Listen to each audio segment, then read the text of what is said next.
Okay, तो हम encourage करेंगे डीओटीज को कि अगर आप सेशन पे आए तो साथ में अगर आप नोटबुक भी रखेंगे तो ये बेनिफिशियल भी रहेगा आपके लिए, क्योंकि सेशन में तो चीज़ें हमें समझ में आ जाती हैं, लेकिन अगर जब तक हम उसको कैरी टेक होम नहीं ले जाएंगे तब तक जो है वो हम उसको इम्प्लीमेंट कैसे कर पाएंगे फिर। हरे कृष्णा प्रभु जी।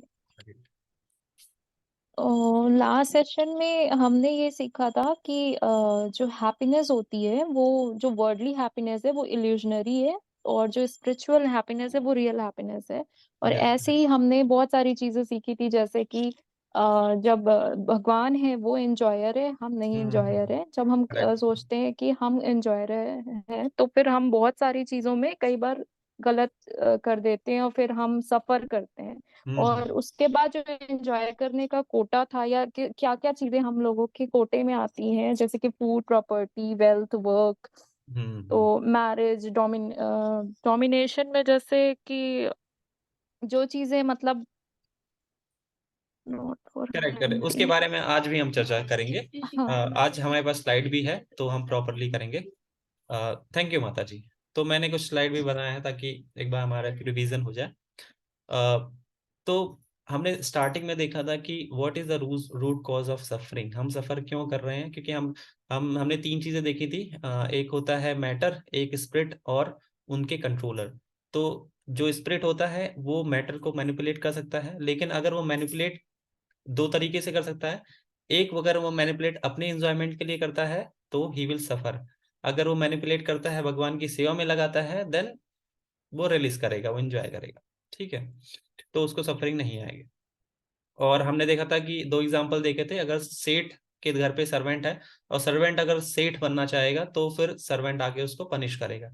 और सिमिलरली मैं देखा था कि अगर क्रिकेट बैट का और जो स्पून का जो यूज है उसको अगर राइट वे में यूज करेंगे, जो जिसकी जहां पोजीशन है वहां पे अगर उसको यूज करेंगे तो उससे हम बेटर रिजल्ट निकाल सकते हैं, अदरवाइज हम सफरिंग हमें होगी। देन हमने देखा था कि मटेरियल वर्ल्ड और स्पिरिचुअल वर्ल्ड में हमने कंपैरिजन किया था, उसमें हमने दो स्टोरी देखी होगी। एक स्टोरी तो हमने, मुझे लगता है कि सेकंड स्टोरी नहीं हुई होगी, प्रोडिगल सन की स्टोरी हुई थी। जिसमें एक पिताजी होते हैं, उसके सन होता है और वो पिताजी को छोड़ के चला जाता है। फिर वो उसको सफरिंग होती है बाहर, फिर वापस अपने पिता के पास आता है। ये वाली स्टोरी हुई थी। हाँ, नहीं हुई थी, ठीक है। तो ये हमने नेकलेस वाली स्टोरी देखी थी, जिसमें हमने देखा था कि रानी की जो नेकलेस है पानी में उसका प्रतिबिंब है, और एक आदमी है उसको बार बार पानी के अंदर उसका जो रिफ्लेक्शन होता है उसको पाने की कोशिश करता है, लेकिन वो नहीं पा पाता है। बाद में साधु उसको बताते हैं कि जो रियल नेकलेस है वो तो पेड़ पे है। तो बाद में उसको रियलाइजेशन आता है और वो साधु को सरेंडर करता है, और उसने वो बोलता है कि मुझे 5 लाख का इनाम जीत के उतना खुशी नहीं हो रही है, उतना लाइफ चेंज नहीं हुआ जितना आपके जो रियलाइजेशन आपने बताया उससे हुआ। उन्होंने वो बताते हैं कि all that glitters is not gold, हर चमकने वाली चीज सोना नहीं होती है। तो सिमिलरली हम अगर इस वर्ल्ड में हैप्पीनेस ढूंढने का प्रयास कर रहे हैं तो हम भी अपने हाथ ही तोड़ेंगे, क्योंकि जो आम है, अगर पानी में हम आम के जो प्रतिबिंब है उससे आम तोड़ने का प्रयास करेंगे तो हमारे सर टूटेगा, आम नहीं टूटेगा। तो इस वजह से जो एक्चुअल आम है वो पेड़ पे है, जो स्पिरिचुअल वर्ड है। तो वहां पे अगर हम जाएंगे वेरीफाई करके, तभी जो है हम रियल हैप्पीनेस वहां एक्सपीरियंस कर सकते हैं। ठीक है। फिर हमने एक सेकंड स्टोरी थी प्रोडिगल सन की, जो सेम इसी चीज को बताती है। हमने लास्ट टाइम नहीं डिस्कस किया था, लेकिन अभी मैं बता देता हूँ शॉर्ट में कि ये स्टोरी बाइबल से लिया गया है। तो इसमें क्या होता है कि एक फादर होते हैं और उनका उनका उनके दो सन होते हैं। एक सन ओबीडियंट होता है और एक नॉन ओबीडियंट होता है, डिसोबीडियंट होता है।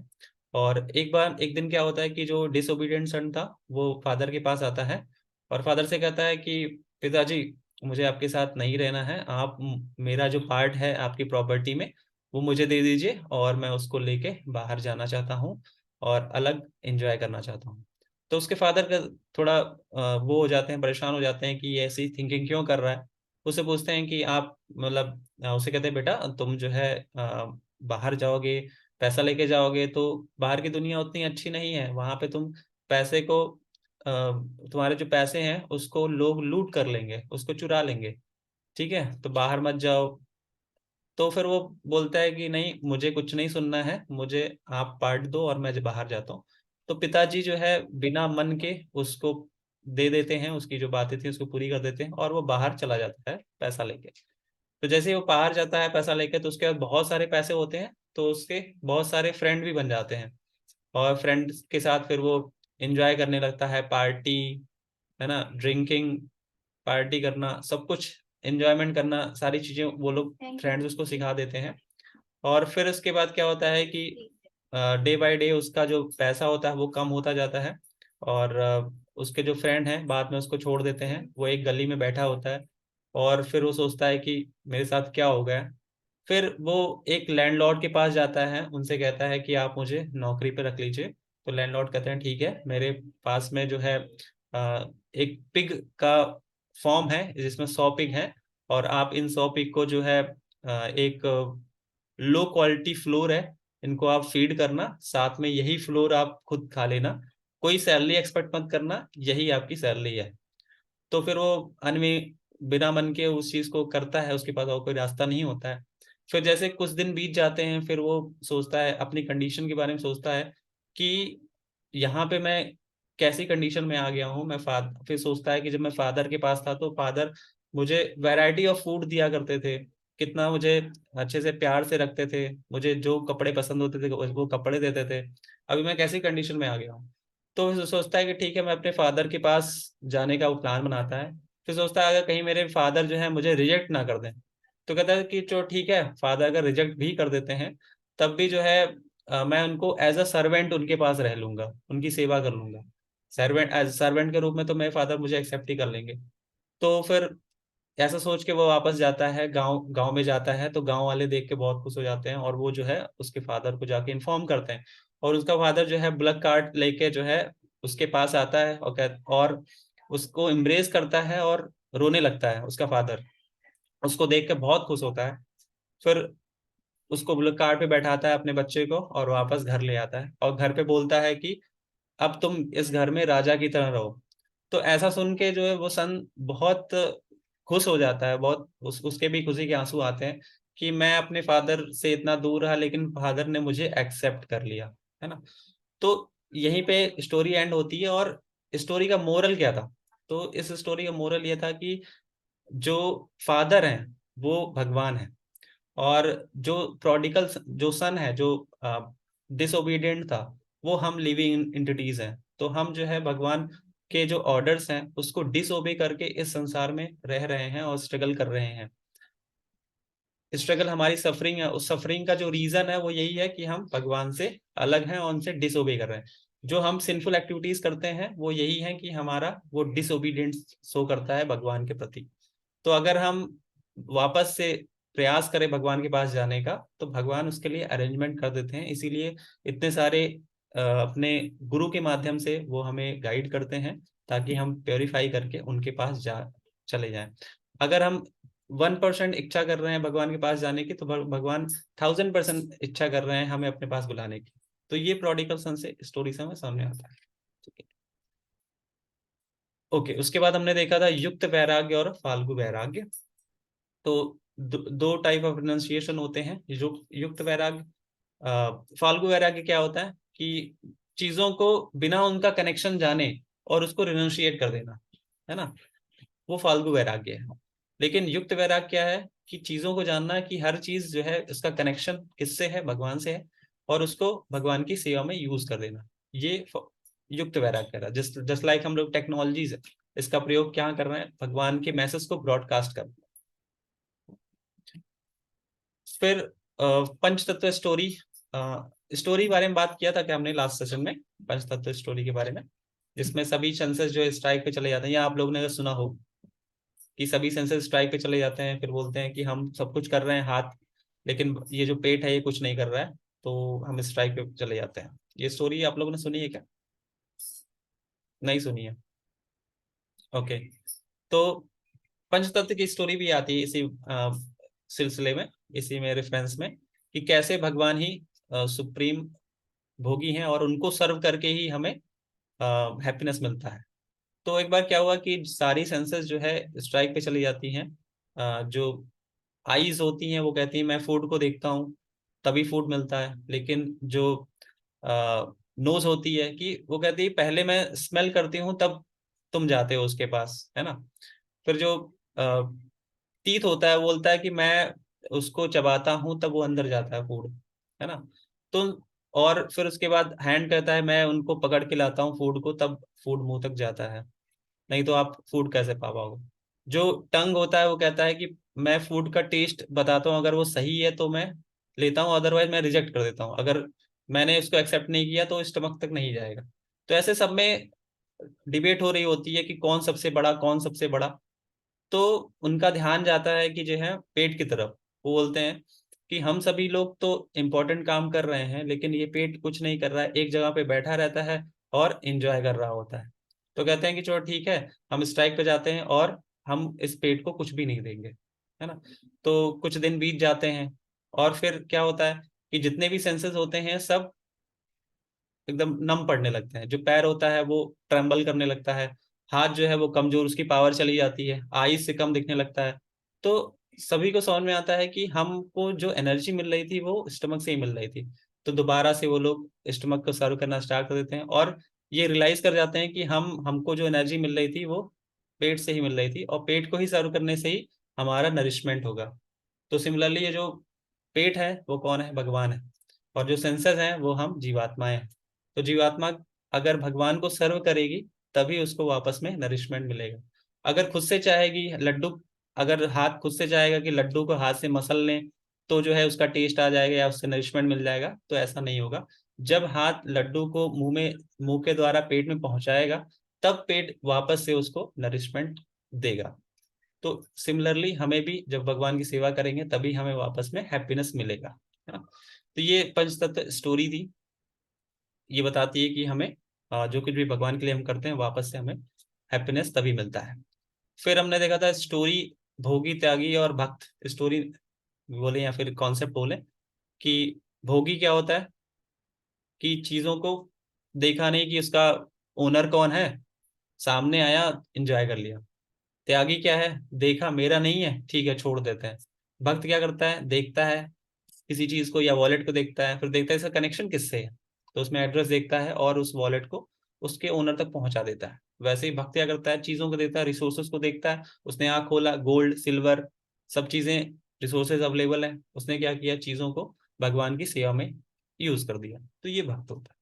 तो हमें या भक्त कहें या भक्त को क्या बोलते हैं साथ में, युक्त वैराग्य। तो युक्त वैरागी कौन है, भक्त है। तो यही असली रिनंसिएशन है। वो रिनंसिएशन नहीं कि आप दोस्त के यहाँ गए और बोले कि मैं तुम्हारी टीवी जो है रिनाउंस कर रहा हूँ या त्याग रहा हूँ। भाई वो टीवी तो आपकी है ही नहीं, वो टीवी तो दोस्त की है ना। तो जो चीज आपकी है ही नहीं आप उसको कैसे रिनाउंस कर सकते हैं। तो रियल रियल रिनाउंसिएशन क्या है, युक्त वैराग्य, की चीजों को भगवान की सेवा में यूज करें।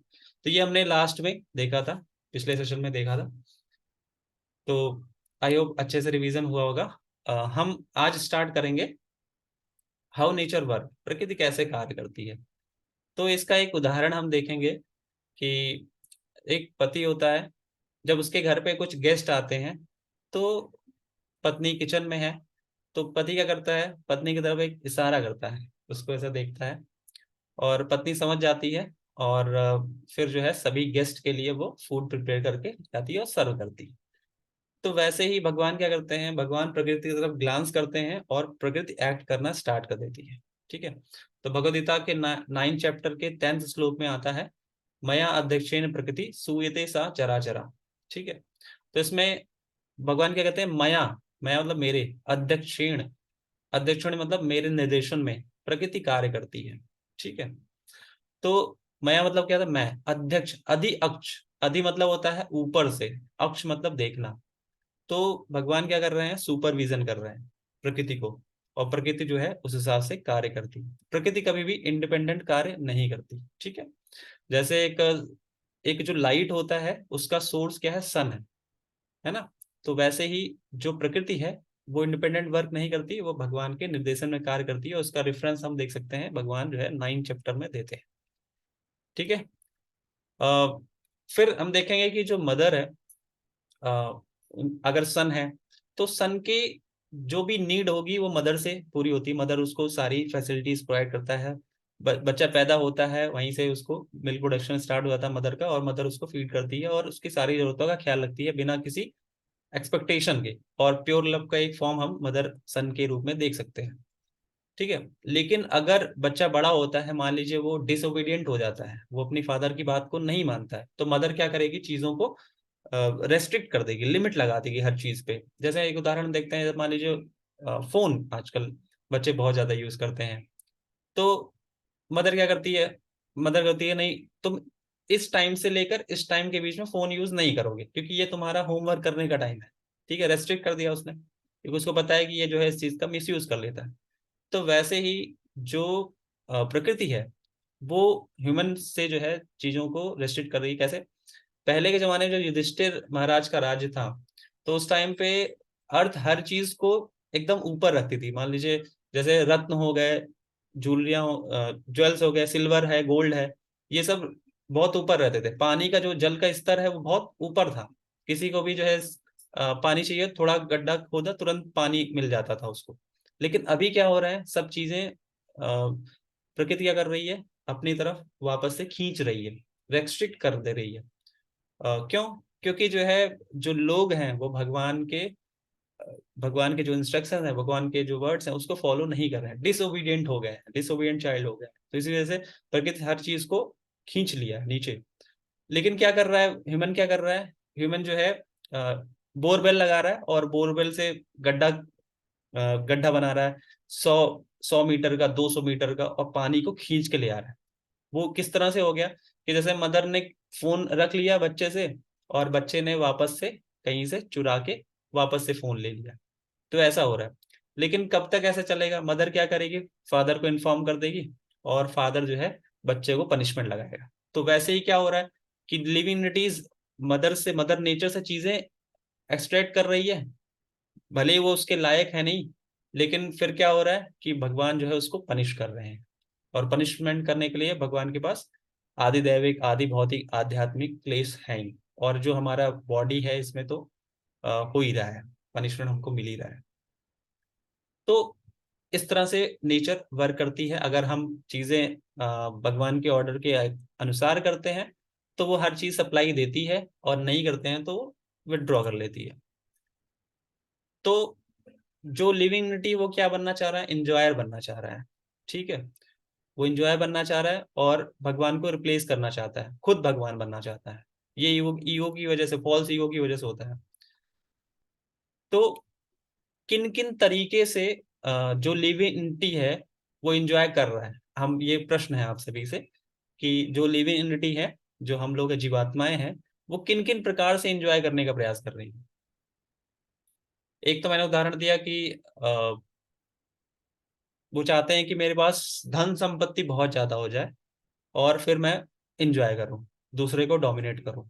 और कौन से तरीके हैं जिससे लिविंग एंटिटीज जो है इंजॉय कर रही हैं? आप लोग चैट बॉक्स में अनम्यूट करके बता सकते हैं।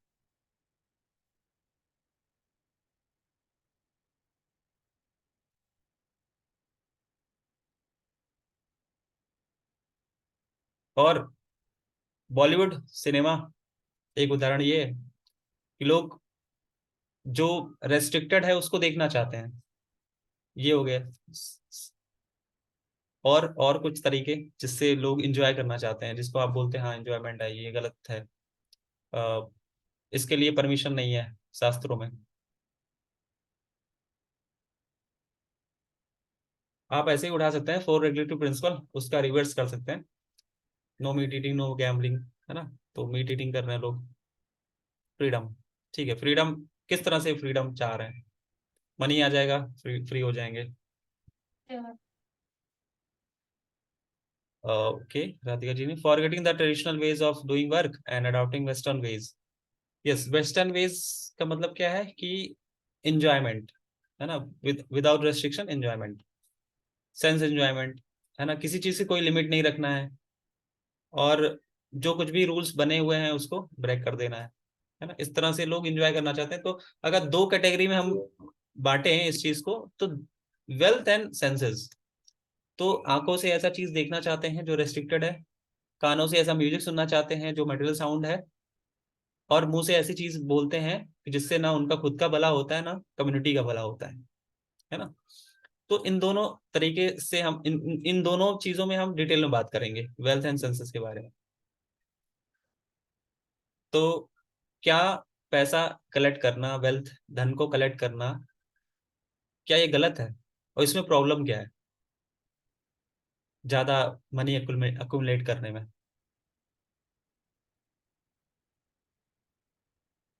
कोई समस्या है ज्यादा मनी एक्यूमुलेट करने में? क्या होता है, अगर कुछ ऐसे उदाहरण जो लोगों ने बहुत एक्यूमुलेट किया उनके साथ क्या हुआ, या फिर शास्त्रों से कोई उदाहरण कि ज्यादा एक्यूमुलेट किया तो उनके साथ ऐसा हो गया? हरे कृष्णा प्रभु जी। हरे कृष्ण प्रभु। प्रभु जी एक्चुअली आई वाज ड्राइविंग, सो मैं इसलिए वीडियो ऑन नहीं कर रहा था, ओके सो ओके, ठीक बट है। Session was continued. अच्छा तो प्रभु। अभी आपने जो पूछा प्रभु जी कि मतलब लाइक पैसा कमाना is not a wrong thing, हाँ बट हाँ we should know that why we are earning the money. We हाँ should know the reason that we are हाँ। earning the money just to get the basic needs which is hmm like required for our body and for our family to survive, not for like using the money in illegal purposes and like harming the others and earning the money just to show off, doing the show off. ये सब नहीं होना चाहिए पैसे का मतलब महत्व. Correct, हम बिल्कुल सही अधिकतर बताया। पैसा कमाना इसलिए चाहते हैं क्योंकि हम दूसरे को नीचा दिखाना चाहते हैं, हम दूसरे से को जलाना चाहते हैं कि तुम्हारे पास देखो ये नहीं है, मेरे पास ऐसा है. करेक्ट। अधिकतर लोगों के अंदर भाव ऐसा ही होता है. हम्म। अच्छा प्रभु, सही बताया आपने कि जितना नीड है उतना ही हमें अर्निंग करनी चाहिए। यस, राकेश जी कुछ आप बताना चाहते हैं प्रभु जी? हाँ प्रभु जी, यही है कि अगर आदमी सही तरीके से पैसा कमा रहा है तो वो चाहे कितना भी कमा ले, वो हम्म। सब ईश्वर की कृपा है। उसका जो भी प्रारब्ध है उसको उतना मिलता रहेगा, यस। तो वो कोई उसमें कोई दिक्कत नहीं है। लेकिन अगर वो ही धन गलत तरीके से किसी को दुख पहुंचा के किसी को के हम्म साथ और गलत तरीकों से वो पैसा कमा रहा है, तब हम्म वो उचित नहीं है। हम्म। यस। तो सही बताया आपने गुरु जी। तो हम मनी एक्युमुलेट कर सकते हैं, लेकिन हमको पता होना चाहिए कि हमारा कोटा कितना है। वो हम कोटा अभी आज भी सेशन के एंड में बात करेंगे कोटा के बारे में। तो जितना ऐसा बताया गया है कि जितना नेसेसरी होता है हमारे सोल एंड बॉडी को टुगेदर रखने के लिए, हमको उतना ही करनी, हमें उतना ही वेल्थ रखना चाहिए। और इससे क्या कॉन्सिक्वेशन होंगे वो भी हमें फर्दर सेशन में बात करेंगे। तो जो वेल्थ होता है उसको हम लोग संस्कृत में बोलते हैं लक्ष्मी। ठीक है। तो लक्ष्मी का यूज नारायण की सेवा में होना चाहिए। ठीक है। तो नारायण का मतलब क्या होता है? नर प्लस आयन। नर मतलब जो सभी लिविंग एंटिटीज के वो है, या फिर जो जिनको सभी लिविंग एंटिटीज जो है जिनको सर्व करते हैं वो नारायण। तो लक्ष्मी जी क्या है? लक्ष्मी जो है जितने भी लिविंग एंटिटीज हैं, या नेचर बोल सकते हैं कि हम भी प्रकृति हैं, हम भी प्रकृति हैं। तो जो भी लिविंग एंटिटीज हैं उन सभी की हेड है लक्ष्मी देवी। और लक्ष्मी देवी का कार्य ये है कि सभी लिविंग एंटिटीज को भगवान नारायण की सेवा में लगाना। ये लक्ष्मी देवी का ड्यूटी है। वो ऐसा मेक श्योर करती हैं कि सभी भगवान की सेवा में लगे। तो अगर कोई भगवान की सेवा में लगा हुआ है या लक्ष्मी का प्रयोग भगवान की सेवा में कर रहा है, देन ही विल एंजॉय, वो हैप्पी रहेगा, वो खुश रहेगा। लेकिन अगर कोई भगवान की सेवा में लक्ष्मी को नहीं लगा रहा है, भगवान से दूर कर रहा है, तो ही विल सफर। इसके हम उदाहरण भी देखेंगे दो। एक रामायण से देखेंगे, एक महाभारत से देखेंगे। तो रामायण में एक करेक्टर आते हैं हनुमान जी, और दूसरे करेक्टर है रावण। तो हनुमान ने क्या किया था? हनुमान जी ने क्या किया था? मदर सीता जो लक्ष्मी है उनको भगवान से मिलाया था। तो इस वजह से जो है भगवान उनसे बहुत प्रसन्न थे, और फिर वो हैप्पी भी थे हनुमान जी। साथ में जो रावण था, उन्होंने लक्ष्मी को भगवान से दूर किया था, और उस उनसे जो है इंडिपेंडेंट एंजॉय करना चाहते थे। वो चाहते थे कि जो लक्ष्मी है वो नारायण की सेवा में नहीं, मेरी सेवा में लगे। तो उनका क्या होता है? वो डिस्ट्रॉय हो जाते हैं, उनका सर्वनाश हो जाता है। ठीक है। तो ये दो उदाहरण हमने देखे रामायण से। एक उदाहरण हम महाभारत से देखते हैं कि अर्जुन और दुर्योधन। तो जो दुर्योधन था वो भगवान की नारायणी सेना चाहते थे, भगवान की शक्ति चाहते थे, है ना। और जो अर्जुन थे वो भगवान को स्वयं चाहते थे, है ना। तो क्या हुआ? कि जो दुर्योधन है उनका नाश हो गया, क्योंकि वो भगवान की शक्ति, केवल शक्ति चाहते थे, केवल लक्ष्मी चाहते थे, नारायण नहीं चाहते थे। लेकिन जो अर्जुन थे वो नारायण चाहते थे, और नारायण के साथ लक्ष्मी हमेशा रहती है, ठीक है। तो इस वजह से जो है अर्जुन विक्ट्री होती है, उनकी विजय होती है, ठीक है। तो Lakshmi is main for serving Narayan, और अगर हम उस चीज में लक्ष्मी को नारायण की सेवा में लगा रहे हैं, then we will become happy, otherwise we will suffer. ये प्रिंसिपल है। और हम देखते हैं कि सुर और असुर, जो देवता गण होते हैं वो भगवान को असिस्ट करते हैं उनकी सेवा में, लेकिन जो असुर होते हैं वो एंजॉय करना चाहते हैं, है ना। इस वजह से वो सफर करते हैं असुर लोग मोस्ट ऑफ द टाइम। फिर हम देख सकते हैं कि ठीक है, अगर कोई कह रहा है नहीं बिल्कुल सफर ही करेंगे, अगर लक्ष्मी को भगवान से दूर करेंगे, सफर ही करेंगे, तो क्या इतना जरूरी है? एकदम एकदम लॉज ऑफ नेचर क्या इतने स्ट्रिक्ट है? तो हाँ बिल्कुल, लॉज ऑफ नेचर इतने स्ट्रिक्ट है। जनरली क्या होता है कि हमारे जो गवर्नमेंट के लॉज होते हैं, इससे कोई बच के निकल सकता है, लेकिन लॉज ऑफ नेचर से नहीं बच के निकल। जो गवर्नमेंट लॉज हैं वो देखते हैं कि आपने किसी को किल किया है, इतना ही देखते हैं वो, और उसकी उसकी जो भी सजा है, आजीवन कारावास वगैरह देते हैं वो लोग। लेकिन जो लॉज ऑफ नेचर है वो ये देखता है कि आपने किसी को कितना दुख दे के मारा है, फिर उसके हिसाब से वो पनिशमेंट देती है। तो laws of nature more precise और मोर एक्यूरेट है, और इससे कोई बच के नहीं निकल सकता है। तो एक इसमें एक स्टोरी आती है, एक कैप्टन था, वो अपनी नाव को लेके जा रहे थे, मर्चेंट नेवी वाले। तो आशीष, यू कैन रिलेट। तो एक कैप्टन था, वो अपनी जहाज को लेके जा रहे थे, और उसमें क्या होता है कि सामने वाला जहाज एक आया, और वो उनका जहाज था। तो उन्होंने सामने वाले जहाज को सिग्नल दिया कि you can take 20 degree turn. उसको बोला 20 डिग्री का आप टर्न ले सकते हैं। तो सामने वाला जो वो था, उसने सिग्नल दिया कि if you want you can take 20 degree turn. तो उनको थोड़ा सा अचंभा हुआ कि मैं तो इतना एक्सपीरियंस कैप्टन हूँ, और मैं जो कहता हूँ जनरली वो सही होता है। तो फिर ये वापस से उसे कहते हैं कि if you want you can take 20 degree turn, लेकिन वो कहता है कि नहीं, आप 20 डिग्री टर्न लीजिए। तो ये पता करते हैं कि सामने है कौन जो इस तरह से बातें कर रहा है इनसे। तो पता चलता है कि वो एक लाइट हाउस था, है ना। Light house in the sense कि एक टावर होता है जो कंप्यूटराइज होता है, वो खुद से सिग्नल देता है ना, वहां पे कोई ह्यूमंस नहीं। तो अभी वो लाइट हाउस ऐसा बोल रहा है, तो लाइट हाउस वो एक्यूरेट होता है, तो इसलिए जो है इनको लाइट हाउस की बातें माननी पड़ी, और खुद 20 डिग्री टर्न लेना पड़ा। तो इसी तरह से जो लाइट हाउस है वो क्या है? भगवान है, भगवान के लॉज है। और हमें हमेशा भगवान के लॉज पालन करने होंगे, क्योंकि वो हमेशा ही सही होंगे। जैसे कोई ये कहेगा कि नहीं मैं स्मोकिंग करूंगा, क्या फर्क पड़ता है, क्या कर लेंगे गॉड। लेकिन क्या है, उसका बाद में कॉन्सिक्वेंसेस हमको देखना पड़ेगा, स्मोकिंग की वजह से फिर लंग्स खराब हो जाएंगे।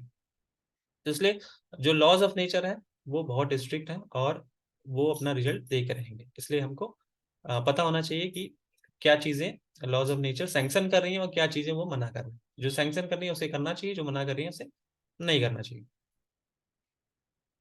तो एक श्लोक आता है श्रीमद् भागवतम के first chapter second, first canto second chapter का 10th वर्स है। क्या है ये?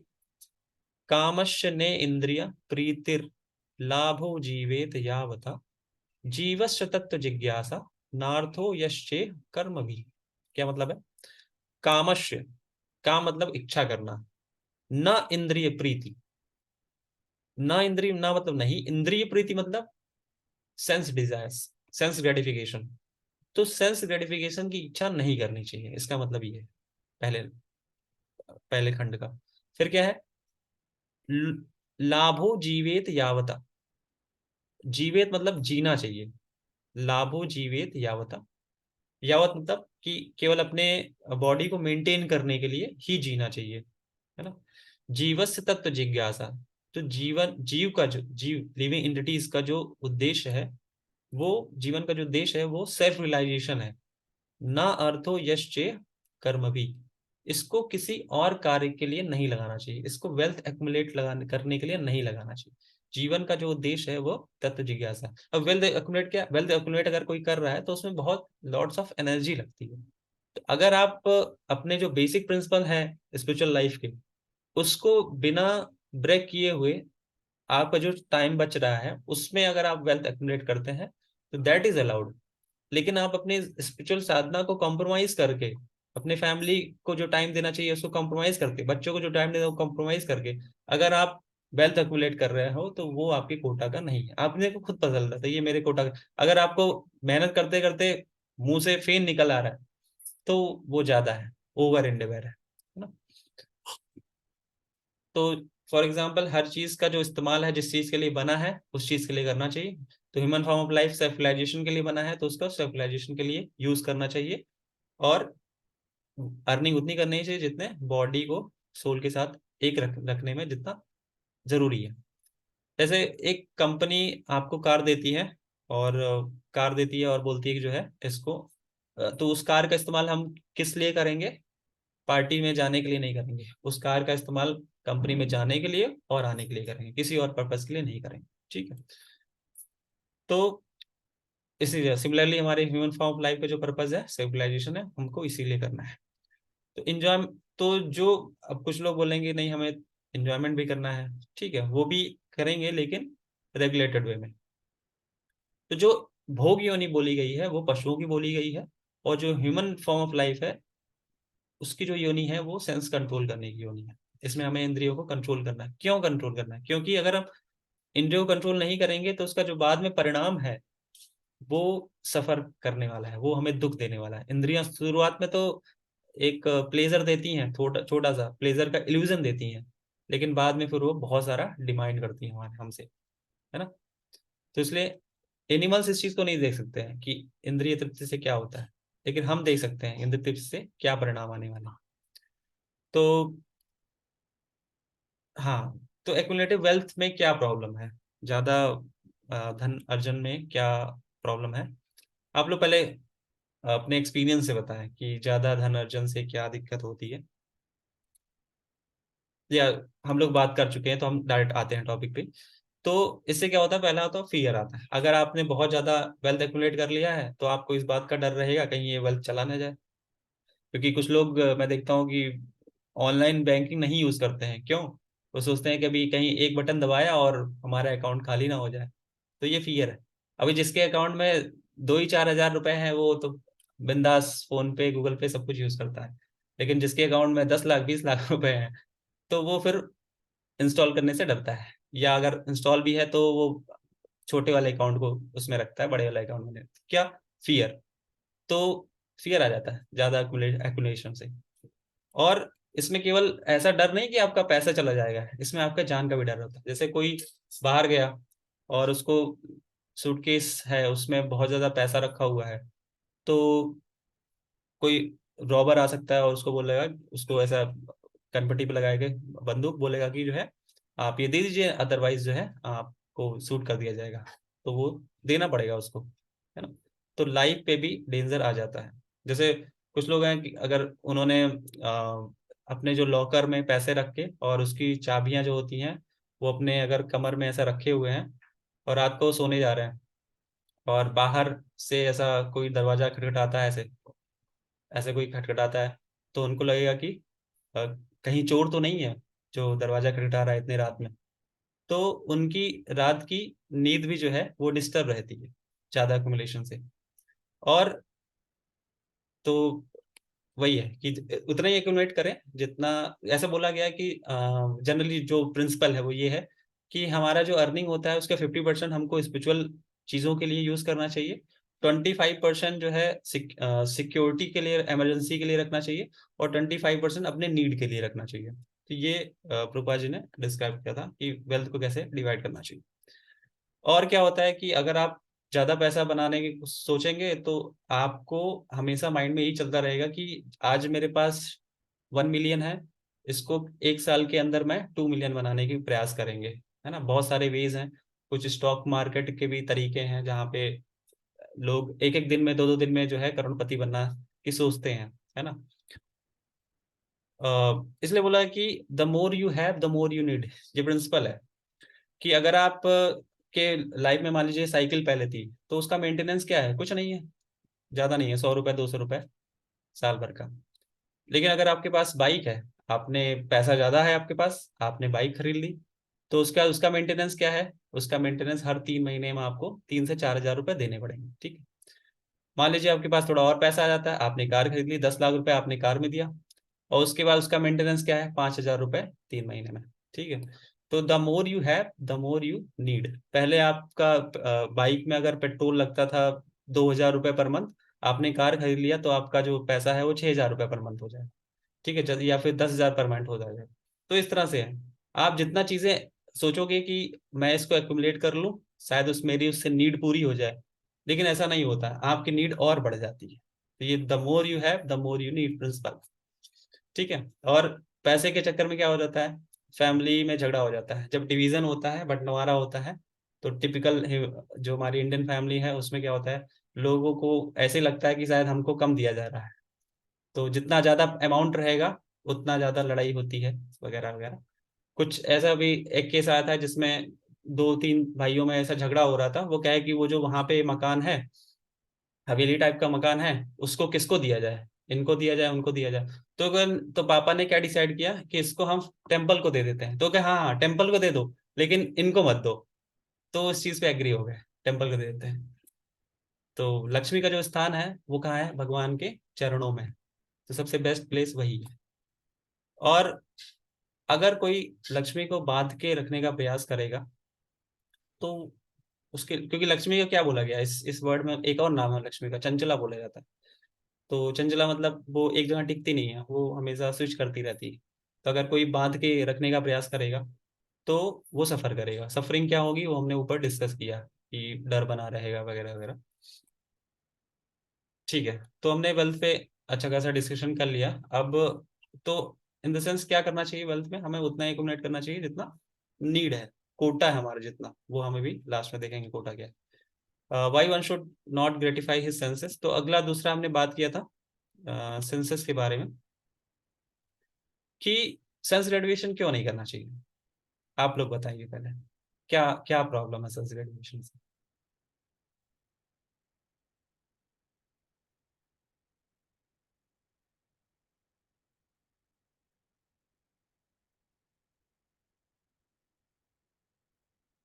कोई प्रॉब्लम नहीं है। कर सकते हैं। हाँ आशीष, वो कुछ बताना चाह रहे हैं। तो मुझे मैं पूछना रहा था कि मतलब like you just elaborate little bit this question.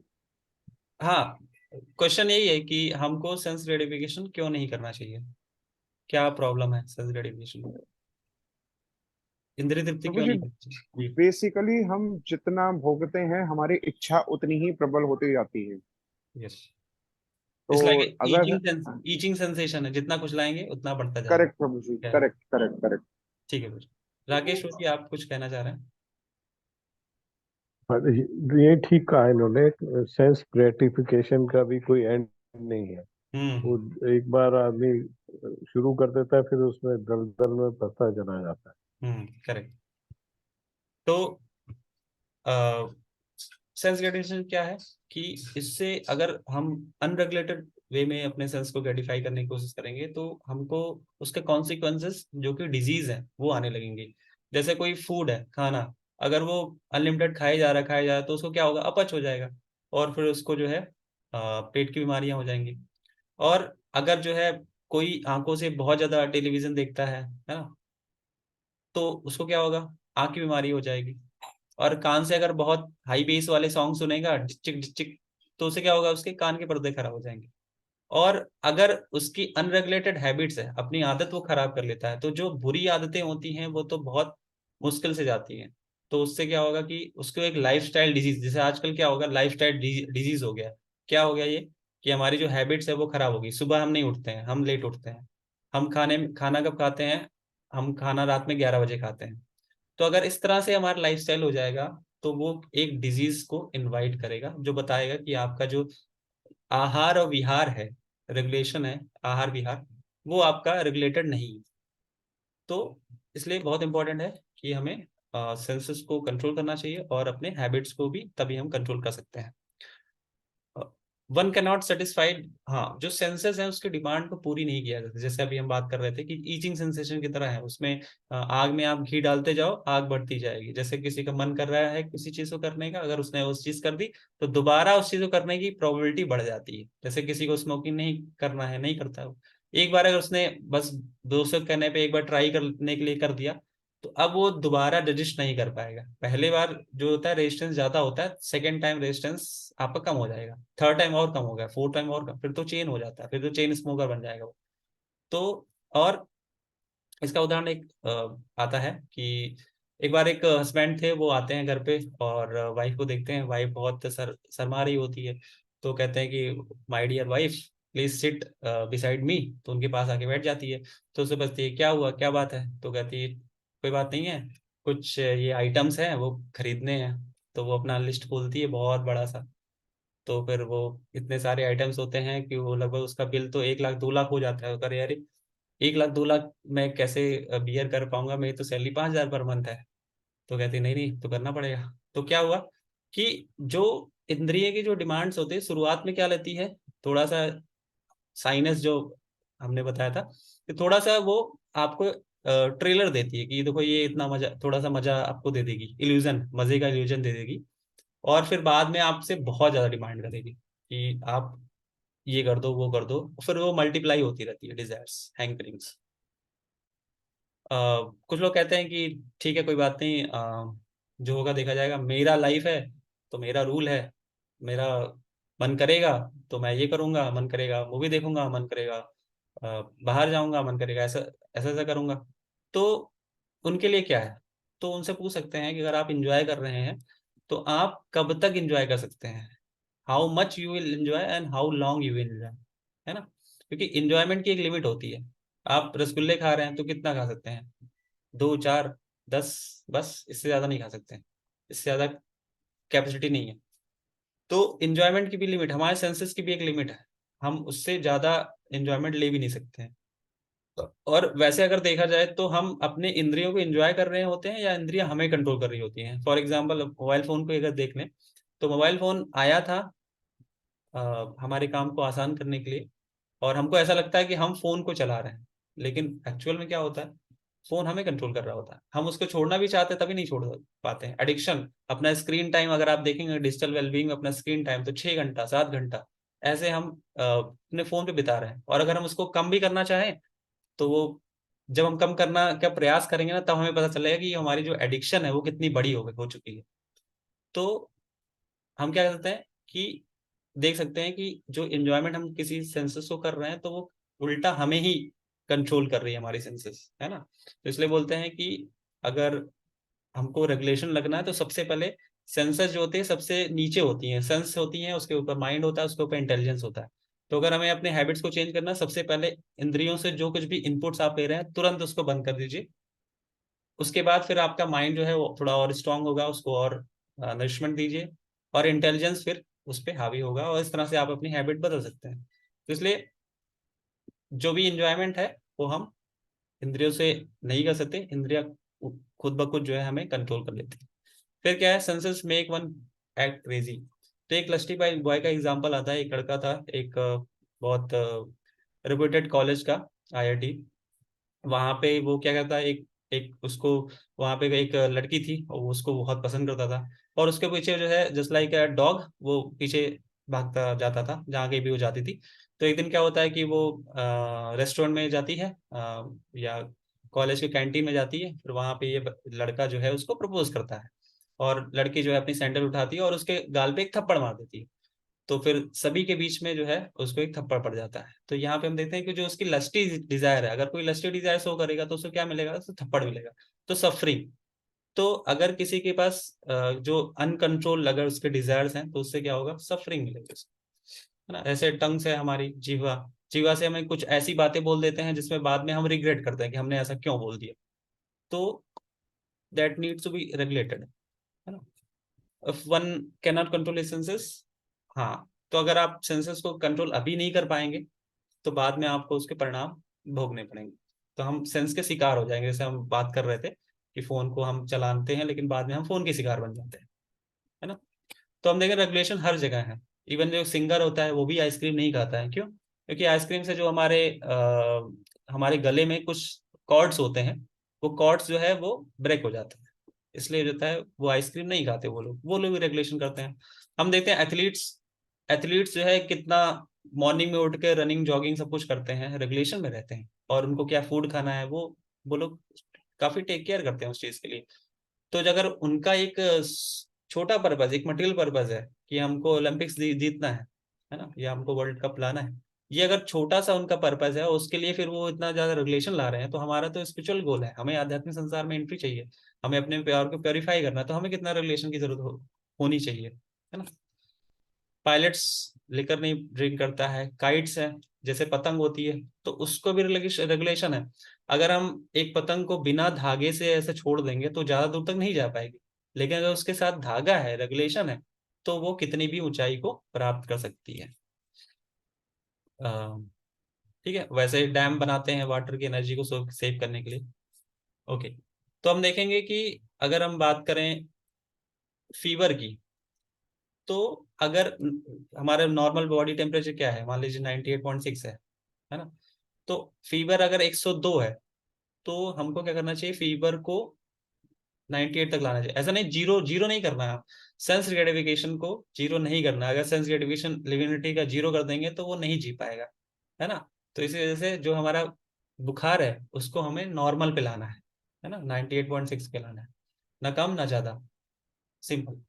तो हमको पता होना चाहिए कोटा कितना है, कितना एंजॉय कर सकते हैं हम फूड के साथ। तो भगवान कहते हैं कि पत्रम पुष्पम फलम तोयम यो में भक्त्या प्रयजति। तो भगवान बोलते हैं कि हमको वेजिटेरियन फूड आप ऑफर कर सकते हैं, विदाउट अनियन गार्लिक आप ऑफर कर सकते हैं, और उतना ही हम उतना ही आप एक्सेप्ट कर सकते हैं वापस इन रिटर्न। तो जो कुछ भी फूड आपने भगवान को ऑफर किया और रिटर्न में पाया, वो आपके कोटा का था, और उसको ओवर ईट भी नहीं करना था। प्रॉपर्टी,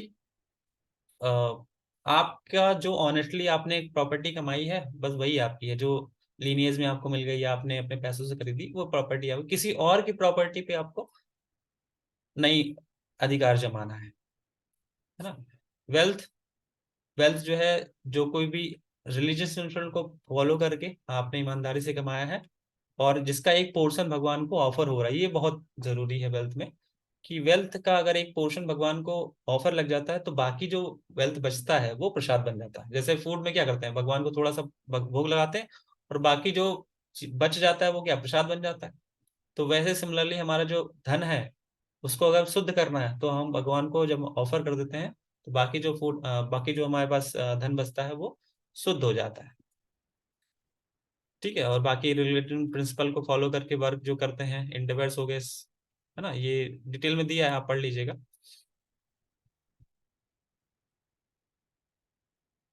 ओके, तो मटेरियल सिविलाइजेशन क्या कर रहा है, ये बीमार, जैसे बोला जाता है कि अगर कोई बीमार है, किसी को जॉन्डिस हो गया है या टाइफाइड हो गया है, तो उसको ऑयली फूड मना होता है।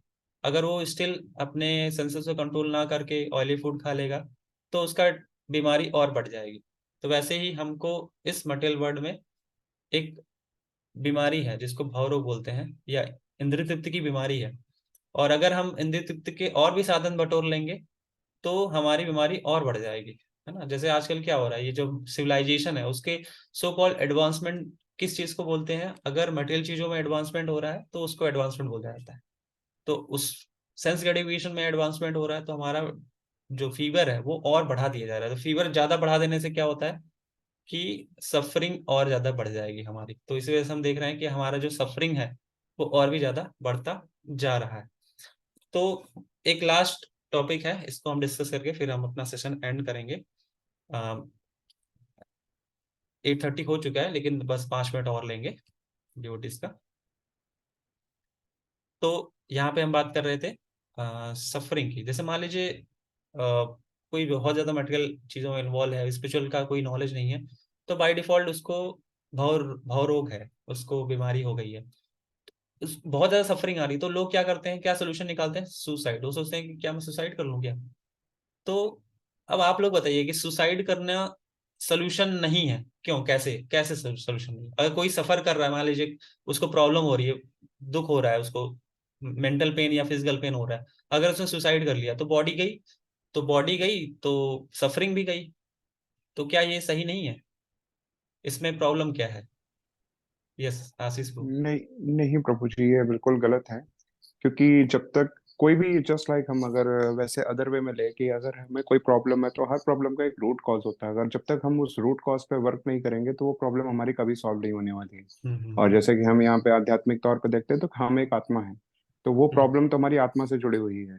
तो अगर हम्म। जैसे हमारी भोग करने की जो है इच्छा है, तो वो इच्छा तो सिर्फ शरीर से जुड़ी नहीं थी, शरीर को त्यागने से भी वो जो मतलब जो हमारी डिजायर थी वो अभी भी हमारे अंदर है। तो वो जब दूसरी बॉडी में जाएगी तो भी वो डिजायर उस फॉर्म में उस दूसरी बॉडी में जाएगी, और वो फिर प्रॉब्लम वहीं से शुरू होगी। करेक्ट, सही बताया आपने, बिल्कुल सही बताया कि सुसाइड करना एक समस्या नहीं है। आपने इस बॉडी को तो एंड कर दिया, आपको दूसरी बॉडी मिल जाएगी। वहां पे आपको जो कर्मा है, जो सफरिंग दे रहे थे, वो वहां पे कैरी फॉरवर्ड हो जाएंगे, है ना। एक एक लड़का था, वो बोल रहा था कि मैं जितने भी नॉन वेज खाता था, वो बोलता था मैं जितने भी जानवरों को खाता हूँ उन सभी को मैं डिलीवर कर देता हूँ, उनका उद्धार कर देता हूँ। क्यों? क्योंकि एक बकरी है, मान लो बकरी के शरीर में है, वो सफर कर रही थी, मैंने इसको काट के खा लिया तो उसकी सफरिंग खत्म हो गई, अभी मैंने उसका उद्धार कर दिया। तो इस चीज में क्या प्रॉब्लम है? उद्धार हुआ या नहीं हुआ? नहीं प्रभु, उद्धार नहीं हुआ इसमें।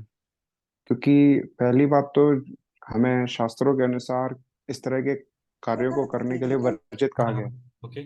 और हम क्योंकि हम उसको जो मतलब मार रहे हैं, वो रियलिटी में हमारा जो मन ही जानता है कि हम उसका उद्धार नहीं कर रहे, सिर्फ हम अपनी इंद्रियों के मतलब अपनी ओके, जो इच्छा है उसकी पूर्ति करने समझाएंगे के लिए कैसे? उसको मार रहे हैं। उसको स्पिरिचुअल नहीं पता है। तो अगर प्रभु जी उसको स्पिरिचुअल नहीं पता तो बेसिकली हम उसको बता सकते हैं साइंटिफिकली तौर पे कि जैसे कि हमारी ह्यूमन बॉडी है, तो ये साइंस भी कहती है कि हमारी ह्यूमन बॉडी मतलब मीट के लिए बनी ही नहीं है। तो हम्म। मतलब अगर आप ऐसी चीज को खा रहे हो, तो जो चीज आपको नहीं आपकी बॉडी में जानी चाहिए, तो अगर आप किसी का उद्धार कर रहे हो तो बट आप भी तो एक जीव हो, और आप किसी का उद्धार करने के करेक्ट, चक्कर में आप अपनी बॉडी का नुकसान कर रहे हो। सही। यस, थैंक यू ब्रो जी। तो सही बताया आपने कि वी आर नॉट, हम लोग उस चीज के लिए नहीं बने हैं, खाने के लिए। और साइंटिफिकली भी ऐसी हमारी कैनाइन टीथ बड़े नहीं है। तो अ, इसको कैसे समझा जा सकता है कि जैसे मान लीजिए कि एक जेल है, उसमें आप गए और वहां पे आपने जेल के लॉकर को खोल दिया और सभी कैदियों को बोले आप लोग स्वतंत्र हैं, मैंने आप लोग का उद्धार कर दिया, आप लोग जा सकते हैं। तो वो सभी भागने लग जाएंगे, तो क्या करेगी? तो क्या होगा? पुलिस क्या करेगी? पुलिस पहले तो ये देखेगी ये खोला किसने है, ये जेल जेल का दरवाजा किसने खोला है। आप पकड़े जाओगे सबसे पहले, और उसके बाद जितने भी कैदी थे भाग रहे थे उनको भी पकड़ लिया जाएगा दोबारा से, और फिर उनको जेल में डाल दिया, लेकिन आपको सीवियर पनिशमेंट मिलेगा उनसे। तो क्या हो रहा है कि जैसे वो गोट है, हर जो पशु होता है वो क्या है, अपनी जर्नी में होता है इवोल्यूशन की।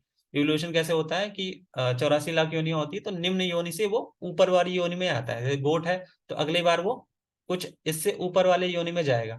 तो अगर हमने मान लीजिए गोट का एज 30 साल है, मैंने मान लीजिए 20 साल में ही हमने उसको किल कर दिया, तो बाकी जो 10 साल बचे थे उसके लिए वापस से उसको गोट के बॉडी में आना पड़ेगा और 10 साल बिताना पड़ेगा, है ना।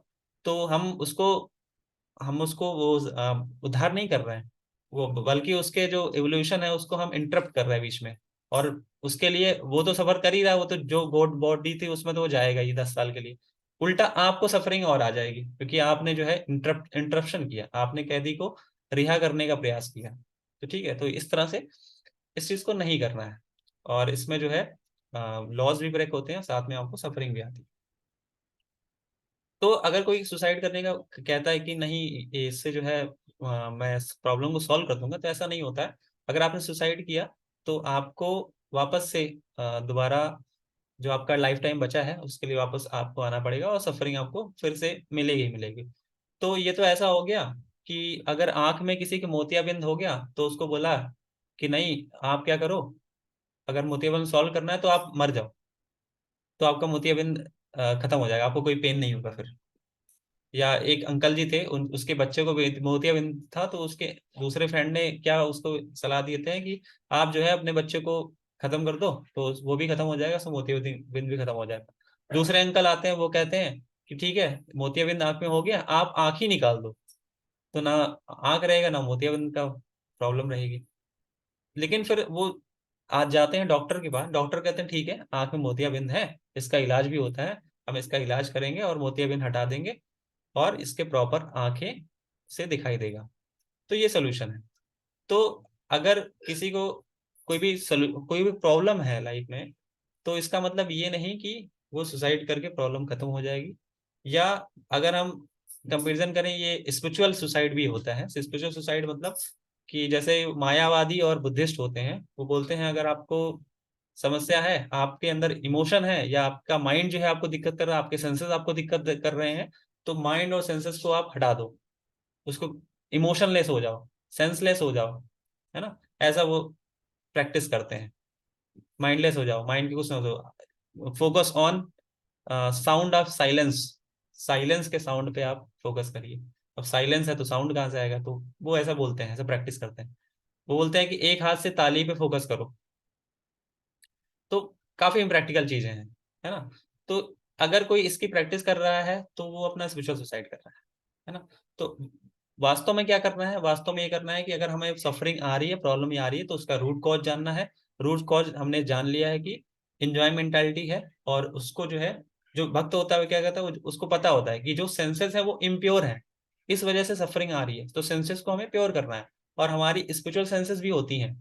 तो क्या होता है कि हमारी जो स्पिरिचुअल सेंसेस हैं वो भगवान की सेवा करने के लिए हैं, लेकिन उस पे मटेरियल सेंसेस का कवरिंग आ गया है, इस वजह से वो अभी एंजॉय मेंटालिटी में फंसे हुए हैं। तो जस्ट लाइक एक ब्लैंकेट, तो हमारे सेंसेस के ऊपर मटेरियल सेंसेस का एक ब्लैंकेट है, हमको केवल ब्लैंकेट हटाना है प्रोसेस के थ्रू, और फिर जो है हम भगवान को इटरनली सर्व कर पाएंगे इस तरीके से। ठीक है। तो ये आज का सेशन था। तो अगर किसी भी डिवोटीज को कोई प्रश्न है तो पूछ सकते हैं आज के सेशन से।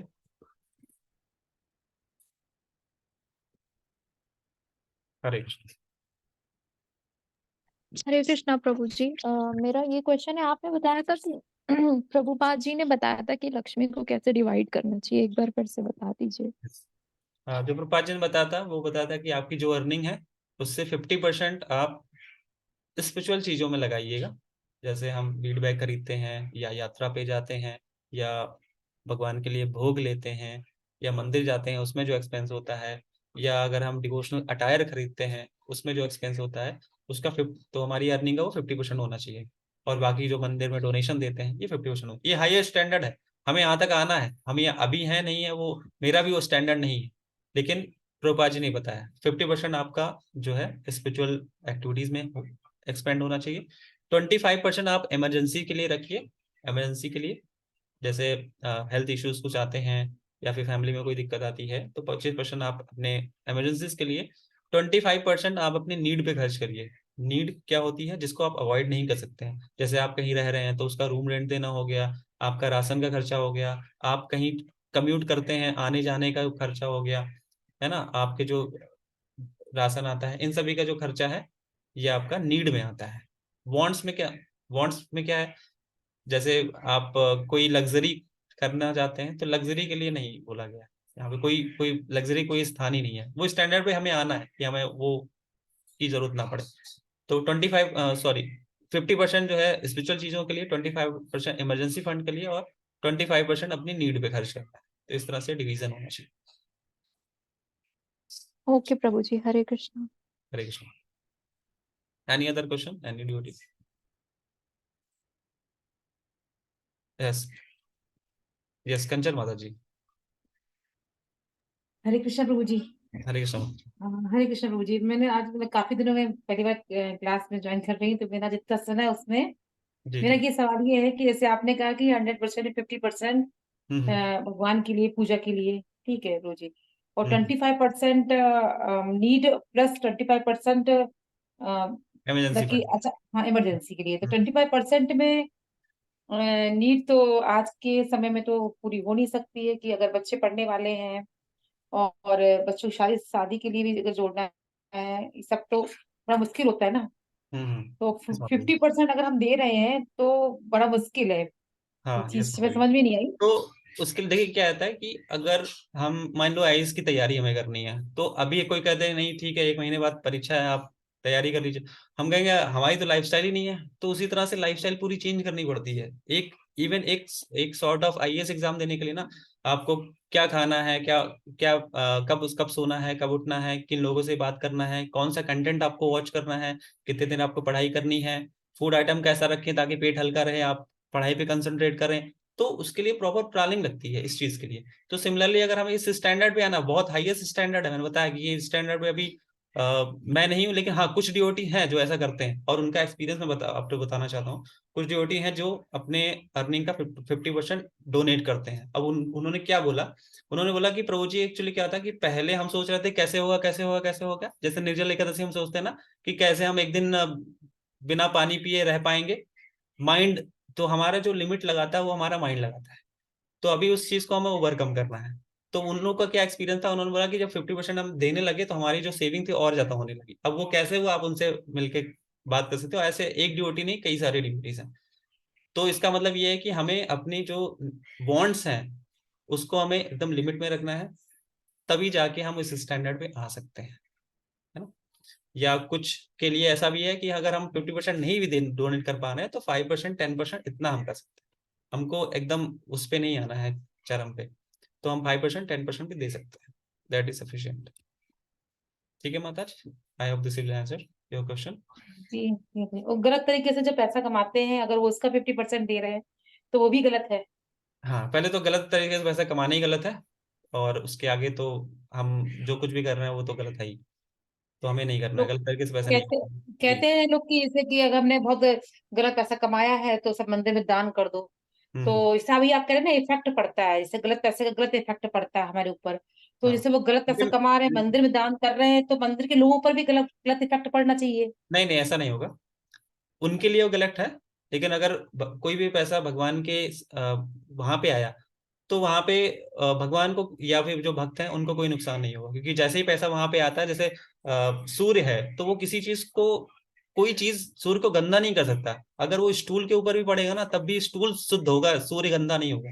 तो सिमिलरली अगर भगवान के पास कोई चीज आएगी तो वो इम्प्योर नहीं हो सकती है। हाँ, उनको जो उन्होंने गलत तरीके से पैसा कमाया उसके लिए उनको रिएक्शन मिलेगा। और ये कोई तरीका नहीं होता कि मंदिर हमें खड़ा करना है तो हम गलत तरीके से पैसा कमा करके मंदिर खड़ा कर देंगे, ये तरीका नहीं है। और फिर वो तो प्रभु जी इंकरेज जो नहीं गलत करता। तरीके से पैसा आपको दे रहे हैं मंदिर में, तो उनको कोई इसका फल नहीं मिलेगा, बस ये है। कहते हाँ, नहीं कि उनको हमको मेरी उनके करेक्ट भक्ति करेक्ट सही बढ़ेगी, बोला आप। कोई फल नहीं मिलेगा। उनको उनको कोई फल नहीं मिलेगा। यस माता जी जी। Prabhu ji. Okay. Hare Krishna. Okay, last any question, any devotee है? आशीष प्रो। हरे कृष्ण। हरे हरे कृष्ण। कृष्ण प्रभु जी।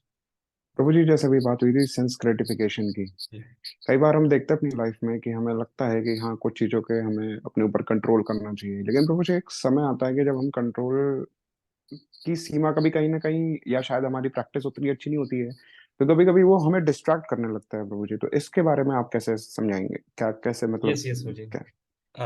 अच्छा आपने क्वेश्चन पूछा, क्योंकि ये तो डेली लाइफ में मेरे भी आता है, मैं भी प्रैक्टिस करता हूँ कोई चीज़ पालन करने का, फिर मुझसे वो चीज़ ब्रेक हो जाती है, फिर मुझे लगता है कि अरे क्या, होपलेस हो जाते हैं, अरे हमसे तो हो ही नहीं पाएगा ये चीज़, है ना, किसी और के लिए बनी है ये, या करेक्ट फ्यूचर प्रभु में जी। कभी होगी, आज नहीं हो पाएगा।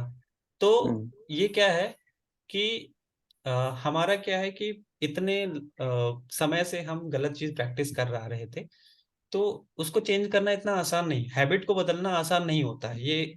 अगर आप सोचे कि हम 8 बजे उठते हैं और 4 बजे का अलार्म लगा के हम 4 बजे उठ जाएंगे, तो 2 दिन 3 दिन आप कर सकते हैं, एक हफ्ते कर सकते हैं आप, उसके बाद आप वापस से उसी ट्रैक पे जाएंगे। क्यों? क्योंकि जो कुछ भी हम करते हैं उसके संस्कार आज बनते हैं हमारे माइंड पे, इंप्रेशन पड़ते हैं, ग्रुप्स, जैसे आपने टायर में देखे ग्रुप्स बने होते हैं, तो वो टायर को डायरेक्ट करते हैं। वैसे क्या है, हमारे कोई चीज प्रैक्टिस करते करते उसके ग्रुप्स बन जाते हैं, उसको चेंज करना इतना आसान नहीं होता, नए ग्रुप्स बनाने पड़ते हैं उसको चेंज करने के लिए। तो इसलिए बोला जाता है कि आप सुबह उठिए और मतलब जो भी आपको प्रैक्टिस करना है उसको लगातार आप करते रहिए। ठीक है, लगातार आप करते रहेंगे तो आपको नए ग्रुप्स बन जाएंगे। अब ये आसान लग रहा है कि हाँ लगातार करते रहें, उसके लिए क्या करना होगा, आपको भक्तों के एसोसिएशन में रहना होगा, ये बहुत इंपॉर्टेंट चीज है। और आपको कुछ ऐसी चीजें छोड़नी पड़ेंगी जो ट्रिगर करती हैं आपकी ओल्ड हैबिट्स में आपको जाने के लिए, जहाँ पे आपको ट्रिगर हो जाता है। जैसे आप मान लीजिए सोशल मीडिया नहीं यूज करना चाहते या फोन नहीं यूज करना चाहते हैं कुछ समय के लिए, लेकिन अगर आपका नोटिफिकेशन बेल ऑन है तो वहां से टिन से आएगा और आपका मन करेगा एक बार देख लेता हूँ क्या आया है। तो हमको क्या करना है, हम अपने सेल्फ, जो हमारा सेल्फ डिसिप्लिन है ना, उसको ज्यादा देर तक हम टेस्टेड नहीं रख सकते, या बार बार उसकी टेस्टिंग नहीं कर सकते। हमको ऐसे एनवायरनमेंट से ही दूर रहना पड़ेगा जहाँ पे हमारा जो सेल्फ कंट्रोल वो टेस्ट हो रहा है। समझ रहे हैं? कि जैसे अगर डिवोटी हैं, आप मंदिर में आप जाएंगे तो वहां पे सेंस ग्रेटिफिकेशन के जो एक्सपोजर हैं वो बहुत कम रहते हैं।